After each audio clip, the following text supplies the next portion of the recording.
Hello, WSUV VITA volunteers, welcome back. If you'll remember, in a previous lesson, we talked about how TaxSlayer calculates the tax on the first line of the second page of the 1040. Well, in addition to that tax, which is calculated using the IRS tax tables and person's taxable income and their filing status, we do have some additional taxes that sometimes need added in. So that's what we're going to discuss today, other taxes. Now there's a wide variety of what is considered other taxes, and you can see here on Schedule 2, Part 2 of our additional taxes, we have other taxes. That Part 1 is for alternative minimum tax and excess advance premium tax credit, which has to do with health care. If people bought insurance from the marketplace and they received a discount on their health insurance premiums, that was actually an advance tax credit. But we're not going to worry so much about that. Those two get totaled and put in on a different line than where our other taxes, which is what we're discussing today, will flow through onto the 1040. So again, there's quite a variety. We're going to focus mostly on self-employment tax, Social Security and Medicare tax on unreported tip income, additional tax on IRAs and other tax-favored accounts, and the repayment of the first-time home buyer credit. I wanted to show you that Part 2 for other taxes does continue on to page 2 of Schedule 2. And you can see here that there is a long list of different other taxes, and I just wanted you to be aware that they're there. Most of these are going to be out of scope for VITA altogether, and a lot of our other taxes are out of scope for our basic certified preparers. So our advanced preparers might be able to help with more of them. So there are a lot of scope issues to be concerned with when we get into other taxes. So just a reminder that we have the scope table right at the beginning of publication 4012. So if people come in with a tax situation and you're not sure whether that's in scope or out of scope, check the publication 4012. And you can see here on the left, that first column, the picture that I'm showing you is all of Schedule 2 things that might occur on a Schedule 2. Of course, the table is much longer, and you'll see F with a form number next to it. So, you know, it covers all of the different forms and schedules. And then it has that little code with the S or the F and then a number. That second column refers to the line item on that form. And the third column tells us whether this topic or this line item is in scope or out of scope for VITA as a whole. So you can see in our row 1, it says no, and if we go a column over, you can see that's for alternative minimum tax. So any return with alternative minimum tax is going to be out of scope for the VITA program as a whole. Fortunately, that's not a limiting issue with our clientele. Our clientele usually don't produce the kinds of returns that have an alternative minimum tax. But there are some other areas where you might run into a client who has a certain tax situation that's out of scope for VITA, in which case we kindly tell them that this year they'll need to see a paid preparer to prepare their return. You can see in that fourth column over, you know, sometimes there's a little more information about some things on that line are in scope, and other things that would be reported on that line would be out of scope. And then our last column talks about whether our volunteer needs to be advanced certified or basic certification. If it's blank, it means anybody could do it, or it might be something that's out of scope entirely for VITA. You'll see that sometimes a basic certified volunteer can help with some things on that particular line, but other things would need advanced certification. After the other taxes are totaled up, calculated and totaled up on the Schedule 2, here's where they flow onto the 1040. And again, we're on page 2 at this point in our trainings. And you can see line 23 is their other taxes, including self-employment tax, from Schedule 2, line 21. So all those other taxes get totaled up onto line 21, and then they flow here onto the 1040. So let's dig into our other taxes, and we'll begin with the self-employment tax.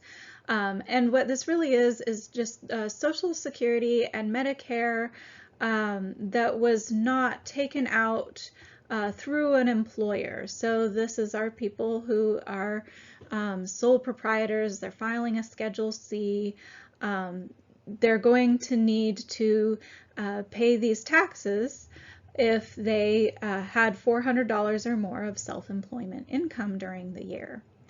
Now, it's important to note that this type of return is going to require an advanced certification. So if you're doing the basic certification, this is not a return that you would be helping with. You would need to send that client on to one of our volunteers who has advanced certification, or we would need to send them to another program.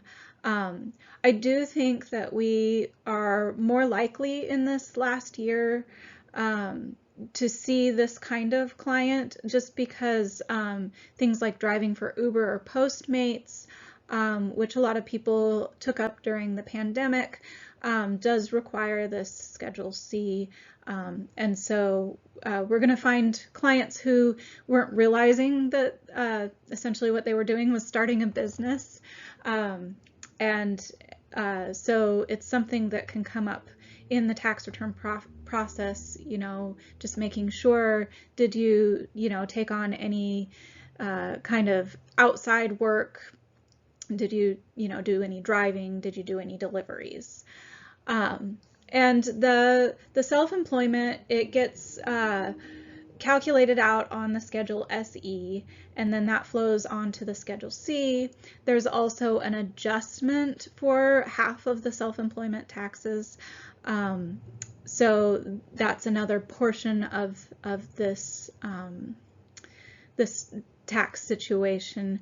So if you are wanting to get advanced certified, you'll want to be looking for this in the publication 4491 so that you can learn more detail about how this gets handled.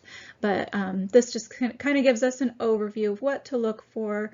And again, we might be seeing a lot of this in sort of an unexpected way because our clients don't really know that this was important.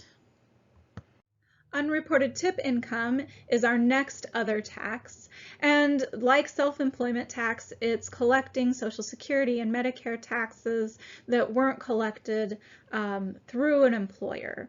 And this is going to happen in situations where we have somebody who works in an industry where they collect tips. If you remember, all tips, even cash tips, are taxable for income taxes, and they also should be included in the as income for Social Security and Medicare taxes.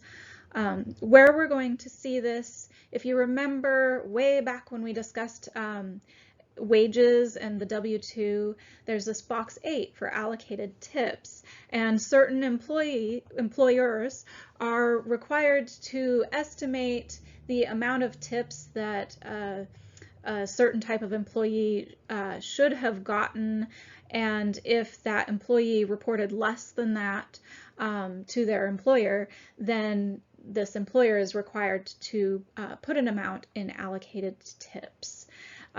So this is going to trigger that collection of Social Security and Medicare taxes, which gets counted as an other tax. And this is going to happen if our taxpayer earned $20 a month or more in this unreported tip income.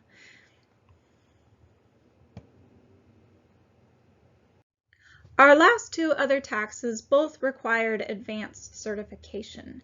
This next other tax is kind of a hybrid. So if we're just looking at the other tax by itself, then a basic return preparer can help with this return. However, if it turns out there's an exception to the extra tax, then this return would need to be forwarded to somebody who has advanced certification. So as we talked about with our qualified retirement plans in our retirement income lesson, if somebody withdraws money from one of these plans, or they get a distribution and they were under the age of 59 and a half and they don't qualify under a certain exception, then they're going to not only pay income tax on this distribution, they're also going to have to pay a penalty on top of that. So when we are looking for this situation, we're looking at our intake form. They're going to have, retirement income, something on a 1099-R. So then you go to look at their 1099-R, and remember box 7 is that really important box that has a lot of distribution codes that tell us information about what kind of distribution this was and how to treat it. And code 1, if we see a code 1, that means that there was an early distribution with no known exception, and that known exception means that whatever organization produced this 1099-R wasn't alerted to any reason why this person should get special treatment on this distribution. And so putting in this code 1 into TaxSlayer is going to trigger the penalty on early withdrawal. So when we find a taxpayer in this situation where they've had an early distribution and this code 1 in box 7, we're really going to want to be asking them some questions about, how the nature of this distribution, how did they spend the distribution. We want to see if we can find an exception that they qualify for. They shouldn't be paying a penalty unless they really need to pay the penalty or are required to pay the penalty. So even if you are a basic tax return preparer, you still will need to be familiar enough with some of the exceptions, or at least know where to look them up, because if we go through some questions with this taxpayer and find out they do qualify for an exception, we want to get them again forwarded on to a volunteer that is certified with advanced certification, so that we're not causing people to have to pay this penalty that they aren't required to pay. So it's important, regardless of whether you are certifying at basic or advanced, that you are familiar enough to know to look for an exception. So if there is an exception, if there's no exception and somebody is required to pay the penalty, then TaxSlayer automatically calculates that and produces the right forms. But if there is an exception, there is another input screen where that exception gets input. It generates this form 5329, and there's a drop down with a list of common exceptions. So there's a little bit of extra preparation involved and input involved with an exception. And then again, if you're in a situation with a taxpayer who has had an early distribution, you always need to be asking about that distribution, how they spent it. In Publication 4012, Tab H, there is a list of some common exceptions. So, you can go and to the 4012 and kind of look down this list and, start asking questions related to the things on this list. Some common exceptions are if the person used this distribution for education expenses or their first home up to $10,000, if they had a total and permanent disability, then this is somebody who's going to qualify for an exception. And if you are a basic certified volunteer, you need to send this return on to an advanced certified volunteer. And the last other tax that we are going to be discussing for this lesson is the first-time home buyer credit, which is actually it's a repayment of an interest-free loan. This credit was only available in this repayment form in 2008. And so this is for our taxpayers who in 2008 took a credit that gave them up to $7,500 that they were able to put towards their purchase of their first home. And each year, starting in 2010, this taxpayer is expected to repay that credit, because it was really a loan, $500 a year for 15 years.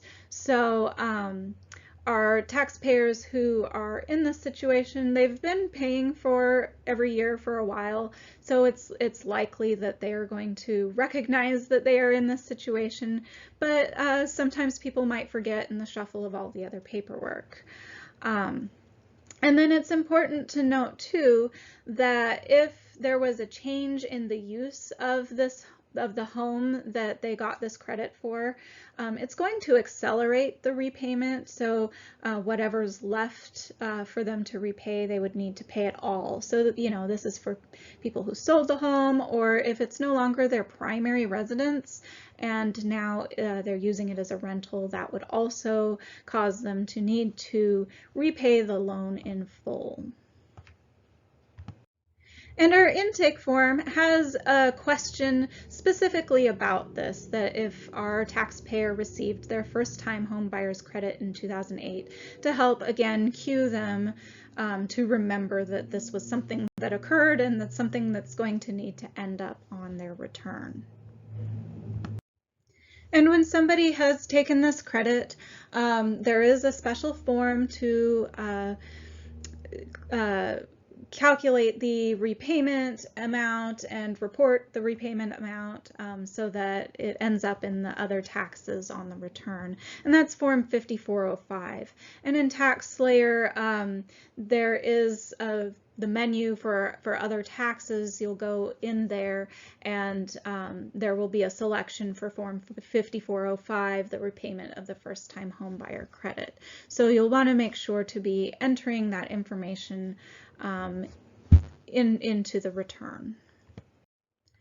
So that covers the 4 taxes, other taxes that are of most concern to our program. We covered our self-employment taxes, our unreported tips tax, and our distributions from qualified retirement plans, the early withdrawal tax, and we also covered our first-time home buyer's credit tax.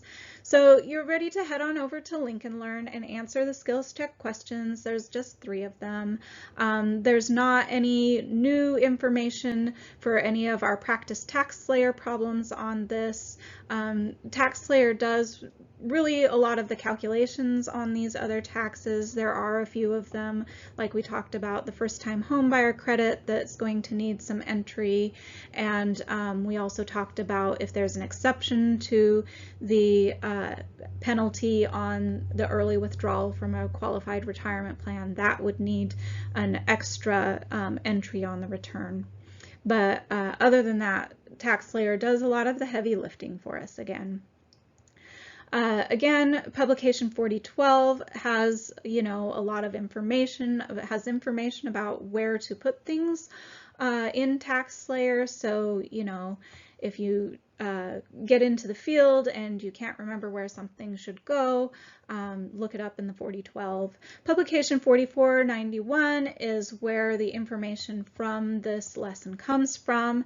Again, if you are interested in doing the advanced certification and are looking for the lessons that cover some of these topics that we just kind of brushed over, the publication 4491 is where you will find the more in-depth part of the lesson on that. So again, resources are always available, even during the open book exams. All right, next time we're going to talk about payments.